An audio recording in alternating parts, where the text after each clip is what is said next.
Në gjykatën themelore në Prishtinë sot është mbajtur seanca gjyqësore ndaj deputetëve Fitore Pacolli Dalipi, Sali Zyba, Drita Millaku dhe ministrit të punëve të brendshme Xhelal Sfesla, lidhur me rastin e hedhjes së gazit Lotciellos në Kuvendin e Kosovës në vitin 2018. Në fillim të seancës, gjykata konstatoi se Xhelal Sfesla nuk ishte i pranishëm, ndërsa përmes emailit kishte njoftuar se ndodhet jashtë vendit. Për këtë arsye, trupi gjykues vendosi ta veçojë procedurën penale ndaj Sfeslës, duke vazhduar procesin vetëm për 3 të akuzuarit të tjerë. Kjo u kundërshtua nga mbrojtja, e cila kërkoi që rasti të trajtohet i bashkuar. Më pas, gjatë shqyrtimit fillestar, i akuzuari Sali Zyba parashtroi kërkesë për largimin e prokurorit të rastit, duke deklaruar se ekziston konflikt interesi.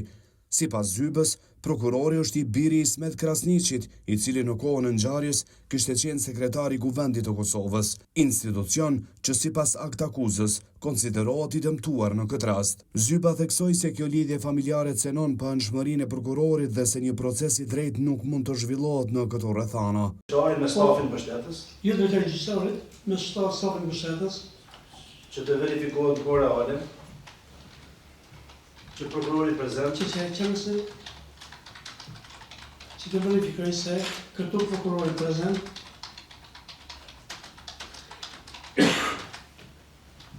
të na deklaroj se të na hek dyshimet se i njëjti që nga i furnizuar dhe apo indikuar nga prindi që kam mbajtur detyrën zyrtare në kohën që ka pasur emri prindit. Që emri prindit. Ismet Krasniqi. Po, Ismet Krasniqi. Nëse ky siç u kuptoi këtu, është i deri natyral i Ismet Krasniqit, e konsideroj më pakta që është konflikt interesi dhe jo profesionalizëm. Kërkesa e tij u mbështet edhe nga mbrojtja, i cili kërkoi që gjykata ta shqyrtojë seriozisht pretendimin për konflikt interesi. Ndërkohë, pas debatit mes palëve, gjykata vendosi ta ndërpres seancën për t'i dhënë kohë shqyrtimit të kërkesës për përjashtimin e prokurorit, ndërsa vendimi për këtë çështje pritet të merret në vazhdim.